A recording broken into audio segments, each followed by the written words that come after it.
শুভ সকাল বন্ধুরা, তোমরা কেমন আছো? সবাই নিশ্চয়ই ভালো আছো।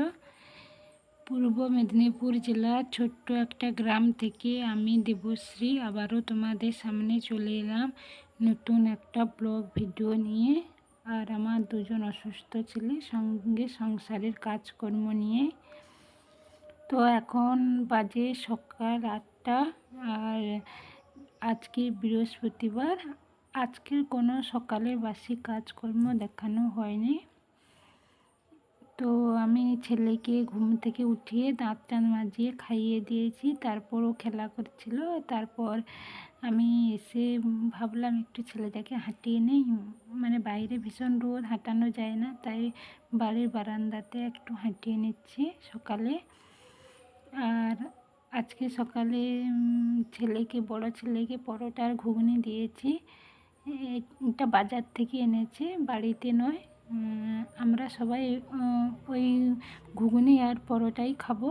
তো ছেলেকে দিয়েছি, আমরা এখন খাইনি, পরে খাবো। দেখো এখন সকাল 10টা বেজে গেছে। আমি ছেলেকে হাঁটিয়ে তারপর অনেকগুলো কাজকর্ম করেছি, সেগুলো আর তোমাদের সঙ্গে শেয়ার করা হয়নি। তারপরে চলে এলাম সোজা, তো খাওয়া দাওয়া হয়ে গেছে আমার, সোজা চলে এলাম রান্নাঘরে এসে এই যে আজকের বাজার থেকে সাউথ নিয়ে এসছে আর চিংড়ি মাছ নিয়ে এসছে। সাউথ চিংড়ি রান্না হয়ে গেলে দেখো সাউথটা ছাড়িয়ে আমি ছোট ছোট করে কেটে নিচ্ছি। আর ওখানে ছেলে সকালে খেয়েছিল আর একটু খায়নি, সেটা আমি ঢাকা দিয়ে রেখেছিলাম। তো ছেলের পড়ার পর ছেলেকে আমি সেটা বলেছিলাম যে যেটা খাসনি তখন, এখন খেয়ে নে, নষ্ট করিস না, বলতে ও খেয়ে নিচ্ছে। হ্যাঁ, কলে আবার থালাও বাটিটাও নিজে ধুয়ে নিচ্ছে। তো আমি এই সাউরগুলো ছোটো ছোটো করে সব কেটে পরিষ্কার করে ধুয়ে নেব।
তো আমি দেখো এখানে রান্নাটা বসিয়ে দিয়েছি, আর সাউথ চিংড়ির জন্য মশলাটা কষানো হয়েছে। আমি চিংড়ি মাছও দিয়ে দিয়েছি, রেডি হয়ে গেছে মশলাটা।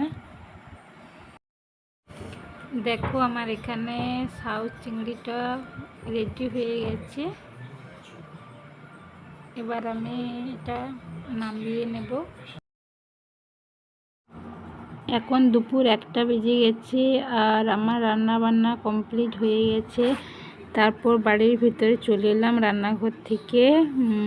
তারপর আমার নখটা, ছেলেদেরকে স্নান করাবো, তো আমি ছেলেদের নখ কাটবো, তাই ভাবলাম আমার নখটাও বড় হয়েছে, কেটে নেই, তাই আমার নখটা কেটে নিলাম। তারপর ছোট ছেলের নখটা বড় হয়ে গেছে, ছোট ছেলের নখটা কেটে দিচ্ছি, নাহলে ও মানে নিজের গায়ে বা পায়ে যখন মানে নিজের নখ দিয়ে মানে কেটে নিচ্ছে, যখন আঁচড়াতে গেল নিজের নখ লেগে কেটে যাচ্ছে।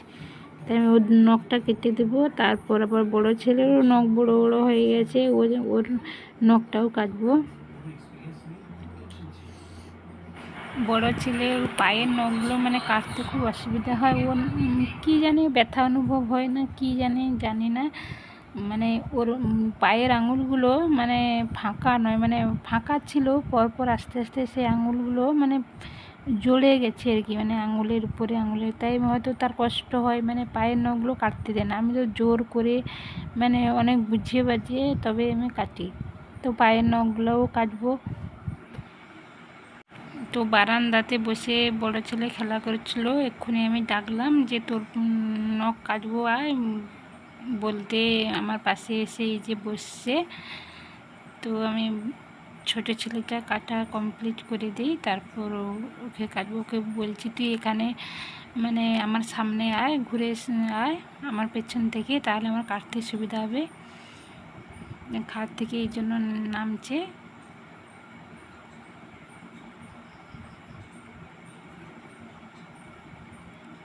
এই যে বড় ছেলে চলে এসছে, আমি তার নখগুলো সব কেটে দেবো, তারপর হাতের নখগুলো কেটে দিই, তারপর পায়ের নখগুলো কাটবো আস্তে আস্তে করে।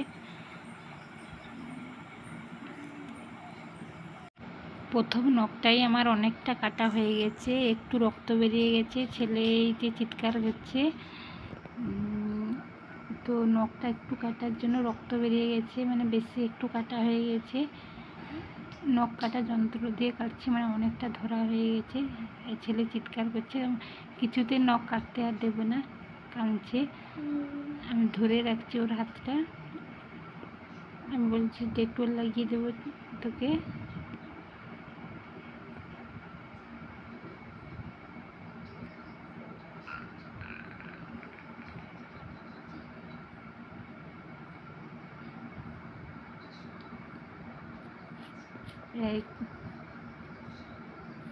দেবে না কিছুতেই কাটতে। ছেলে পালিয়ে যাচ্ছে, তার লেগে গেছে, রেগে ছুটে চলে যাচ্ছে, বলছে বাবা এলে বলবো আমার নখ তুমি আমার হাত কেটে দিয়েছ। এখন বাজে সন্ধ্যা 7টা, ছেলেকে ব্যায়াম ট্যায়াম করিয়ে একটু বসছি। আর এই যে ছেলে খেলা করছে দেখো। তারপরে আজকের আমি 4টার সময় স্নান করেছিলাম বিকেলে, তো চুলটা আঁচড়ানো হয়নি, ভিজা ছিল। আমার এমনিতেই সবসময় চুল ভিজা থাকে, কারণ মানে সবসময় মাথাতে ভীষণ ঘাম বেরোয়, তো তখন আমি চিরুনি করতে পারিনি। তো এখন আমি ছেলের ব্যায়াম ট্যায়াম হয়ে গেছে, মাথায় চিরুনিটা করব। তো আমার চিরুনিটা হয়ে গেলে একটু বসবো, তারপর আবার রাতে রান্নাবান্না আছে। তোমরা সবাই ভালো থাকবে, সুস্থ থাকবে।